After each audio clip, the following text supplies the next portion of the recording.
好啦，咁講咗咁耐啦，你就會話啦，咁 Gary，咁 passion 係咪真係可以當飯食先？嗱，咁我都會同你講咧，係唔得嘅喎。我好中意踢波嘅，咁你係咪可以踢波揾食咧？我好中意煮嘢食嘅，我係咪可以煮食揾食咧？我好中意跳舞嘅，我係咪可以跳舞揾食咧？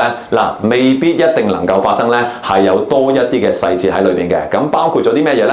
就係呢個好簡單咧，我哋3個 cycle 嘅 overlapping area 啦。嗱，首先我哋要揾一個 career 都基本揾到錢養得到你嘅先。嗱，咁再一次啦，譬如我當我好中意聽歌嘅。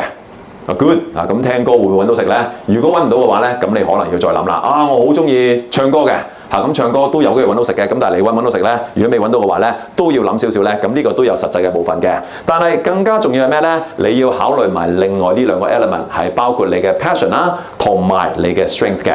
嗱，咁我會話啦，如果有啲嘢你係好中意，但係又冇得撈，你又唔係好強嘅咧，呢個叫咩咧？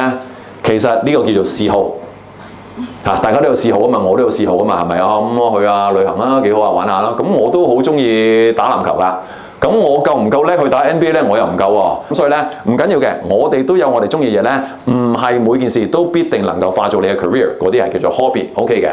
咁好啦，有啲係咩咧？你可能係好強，但係唔係你中意做嘅嘢，亦都揾唔到食嘅。咁係咩咧？咁我唔知啦。可能有啲朋友仔咧，細個你阿媽逼你學琴嘅。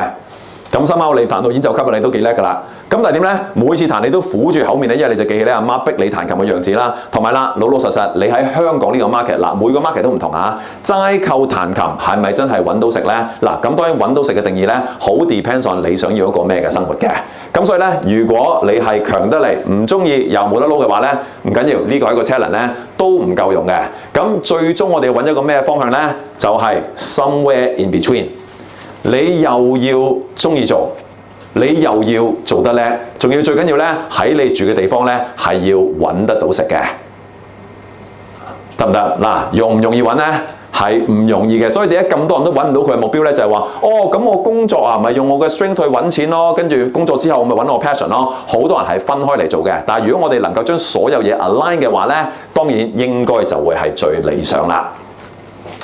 好啦，咁如果我哋要明白呢件事咧，我就希望逐個同你拆解咯。因為只要我揾到你嘅 passion，又可以 combine 到你嘅 strength， 再揾到一個行業揾到食嘅話咧，咁你就揾到一條你最終應該要行條路啦。咁我哋逐件事做先，好唔好？咁我 starting from 咧揾咗你嘅 passion 先，就係叫做咧 Steve Jobs 講嘅 connecting the dots 啦。